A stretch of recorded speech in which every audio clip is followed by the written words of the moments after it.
happening this weekend, and thank goodness we'll have great weather for it. You have a chance to ride in a historical military helicopter close to home right here in Indiana. We're glad to have PG, it's Gentrup, right? Gentrup, right. Yes, PG Gentrup joining us here this morning, telling us all about the event. You're all about the veterans. And this particular helicopter I'm watching right here on this brochure, not the kind folks might be familiar with looking at like the intro to the MASH TV show. This is a much bigger helicopter. How many guys would be riding in this at one time? You'd have a pilot and a co-pilot, and usually on combat situations, a door gunner on each side, and they could count 12, 13, 14 troops in the floor of the helicopter. I think it's very, very cool. He gave me a challenge coin, which is an enamel coin. I'm going to hold it up here to camera 6.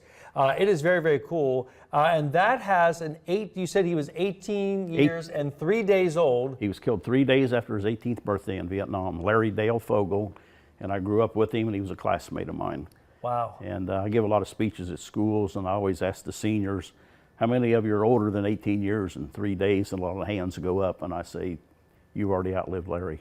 And that is for your Vietnam Veterans chapter right there. It's named after him. Dearborn County, right? Yeah. Southeastern Indiana Vietnam Veterans of America, Larry D. Fogel, Chapter 71. I lost two classmates in Vietnam.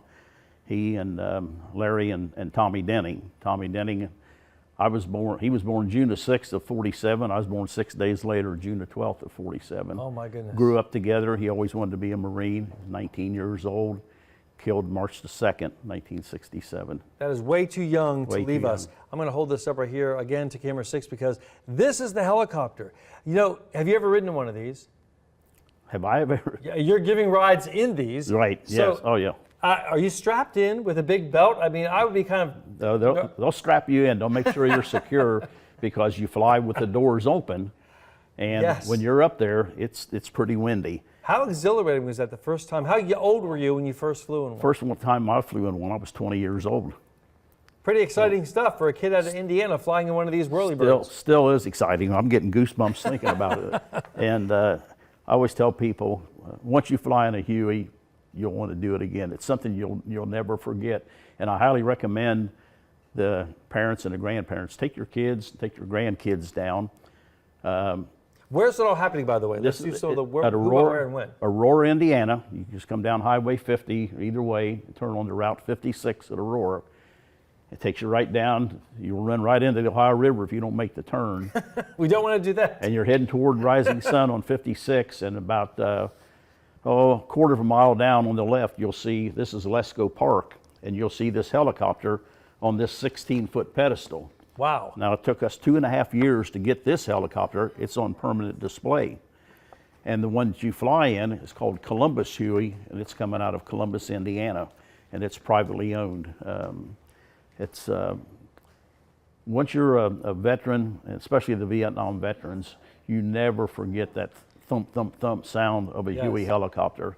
And that's what we flew in Vietnam Hueys. You felt every move of not only the rotors, but the engine as well. Real quickly before we go, this is happening again this Saturday, right there at Aurora at the Lighthouse Point Marina. So for adults, it's $100. For kids under 12, it's $50. And once you go past our helicopter that's on the pedestal, you'll see there's a beautiful monument underneath of it. It's hand etched. Has the statue of the 3 soldiers, which is at the Vietnam Veterans Memorial in Washington, D.C. And on the back of it, it's engraved, just like you're one of the door gunners sitting in there. Now, 2 years ago, when we dedicated that, we took the first flight, took 168 people up, take 8 at a time, 4 on each side, beautiful panoramic view. And I had my daughter's twins with me, we were 15. And I looked at the twins and I said, you know, it's been 55 years since Grandpa last flew in a Huey. 55 years. And I said, you've got as much flying time in the last 55 years as I do now. That's exciting. But they were so excited. And, you know, kids can go to Kings Island and all these places and ride rides. But this is something that will stick with them. And I'm looking forward, PG, thanks for coming on in. Again, check it out online. And this is happening over the weekend. Thank goodness. We're looking for good weather.